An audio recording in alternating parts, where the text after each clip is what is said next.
Becoming increasingly popular on both large and small screens, the outbreak narrative follows the story of a viral outbreak and then the efforts to contain or neutralize it. Some versions of the outbreak narrative will include terrorists who spread the disease intentionally, and some versions include zombies who also spread the disease intentionally.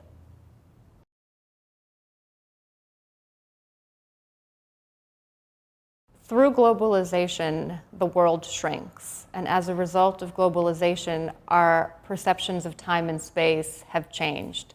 Suddenly, the world feels closer than ever before, and the boundaries feel more porous than ever before. So a viral outbreak in London is a viral outbreak in New York, a viral outbreak in Africa is a viral outbreak in Tokyo.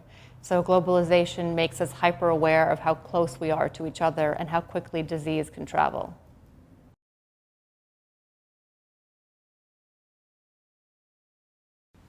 Conspiracy theories are prevalent because people want to make sense of something. So even if it emphasizes that we are powerless because we're not in charge, it's reassuring to think that someone is in charge, that something is happening for a reason, that even if a bad thing has happened, it didn't just happen for no reason, that it happened because it furthered someone's agenda. And so it's a way of trying to make sense of the world.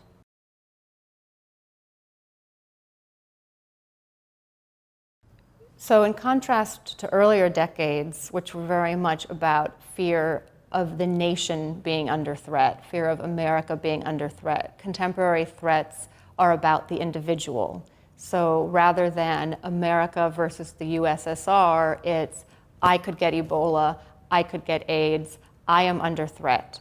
Also, the newer threats are much more a result of the way that we live our lives, like global warming, viral outbreaks as a result of globalization. So there's this idea that everything is connected, that we are somehow responsible for these bad things that are happening.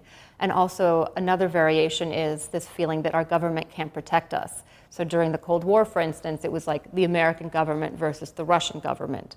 And now it's like our government can't protect us from global warming, our government can't protect us from HIV. So we as individuals are isolated and alone and unprotected.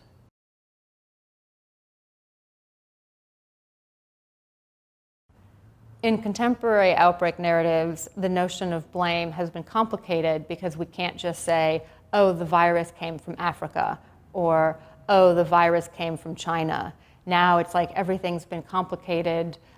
We don't have an easy target. We are culpable for ourselves for the bad things that have happened because we've brought them upon ourselves through globalization, through destroying the environment and that kind of thing. So we are now culpable. It's not easy to just say, oh, they're the problem. Now it's like, oh, we're the problem. And to quote Walt Kelly, we have met the enemy and he is us.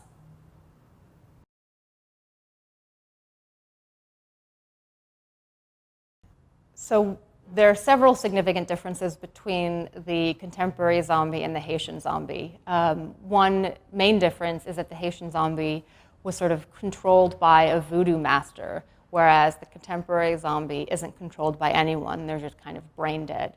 Another significant difference is starting really after World War II was when you got the idea of the horde of zombies. So rather than there just being one zombie figure, you would suddenly see masses, kind of like in World War Z, where you just have these like massive amounts of zombies. Another crucial difference with the contemporary zombie figure is the importance of infection. So rather than the zombie being a dead person who has risen from the dead, you have this idea of a zombie virus, and you can become infected. And this really started with 28 Days Later. iZombie, the TV show, does a really great job of this, but this notion that you can be bitten by a zombie and then you become infected, so you don't even have to die first. And another important quality of the infected zombies is that everything is faster. So these zombies move faster, the transformation happens faster. It now becomes very hard to outrun a contemporary zombie.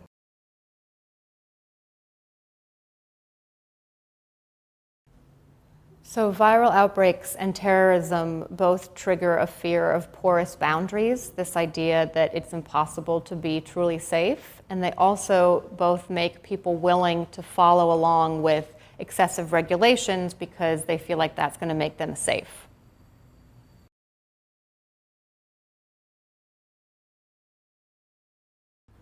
So there are 6 key thematic tropes in the outbreak narrative.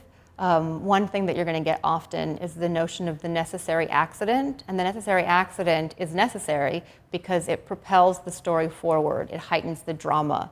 So someone's suit is going to rip, the virus is going to escape the lab in some way, the infected person is going to get out of quarantine.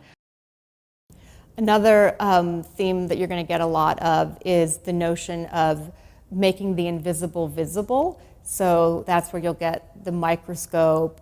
In some movies, like in Outbreak, you'll get the little animated sequence that actually shows you the virus as it spreads throughout the movie theater, infecting people. But there's this obsession with kind of making the invisible visible. And there's a great sequence in the original Andromeda strain where they just keep clicking the magnification higher until they finally see, Andromeda. But it's this notion that things we cannot see will kill us. And so we have this kind of fetishization of like, let's make the invisible visible.